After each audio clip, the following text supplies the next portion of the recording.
നമുക്ക് മറ്റൊരു സഹോദരിയുടെ ഒരു സംശയമുള്ളത്, ഭർത്താവിന് സ്വത്തുണ്ട്, ഭർത്താവിന് കടമുണ്ട്, ലോണാണ് കടം, അത് കടമെടുത്ത് പലിശ അടക്കാനുള്ളതാണ്.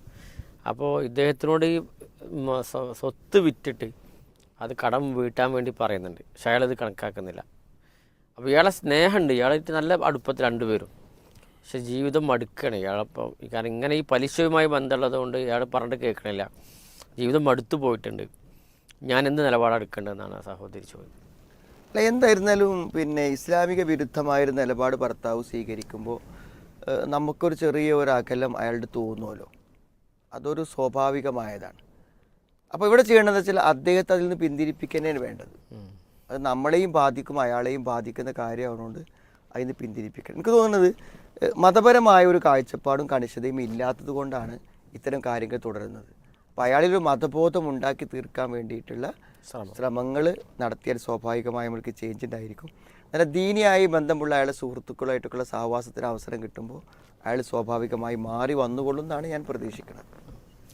നമുക്ക് അടുത്തൊരു അവസാനത്തെ ഈ സെഷനിലെ അവസാനത്തെ ക്വസ്റ്റ്യനാണ്.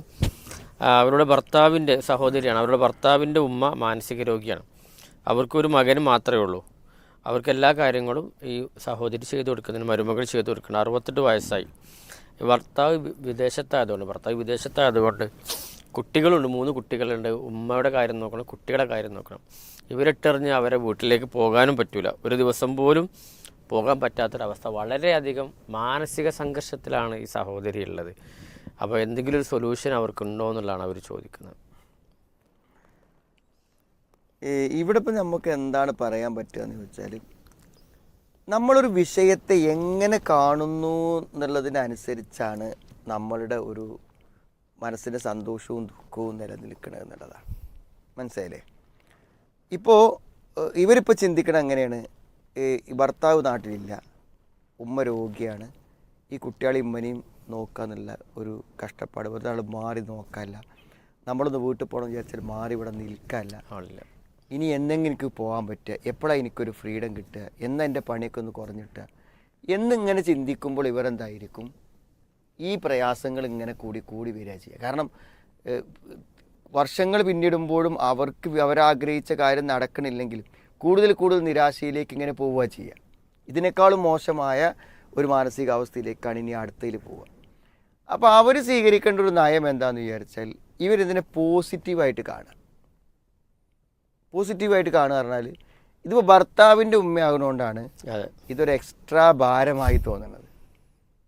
ഇത് നമ്മളെ മക്കളാണെങ്കിലോ, ഒരു കുട്ടി ഒരു ഡിസേബിളായിട്ട്, ഒരു ഹാൻഡിക്യാപ്ഡായിട്ടൊരു കുട്ടി നമുക്കതിനെ നോക്കേണ്ടി വന്നാലോ, നമുക്ക് എവിടേക്കും കൊണ്ടുപോകാൻ പറ്റൂല, വീട്ടിലിടും. അപ്പോൾ നമുക്ക് എന്താ നമ്മൾ പറയുമോ, ഇങ്ങനെ ഒരു കുട്ടി ഇവിടെ ഉള്ളതുകൊണ്ട് എനിക്ക് എവിടെയും പോകാൻ പറ്റുന്നില്ല എന്ന് നമ്മൾ പറയോ?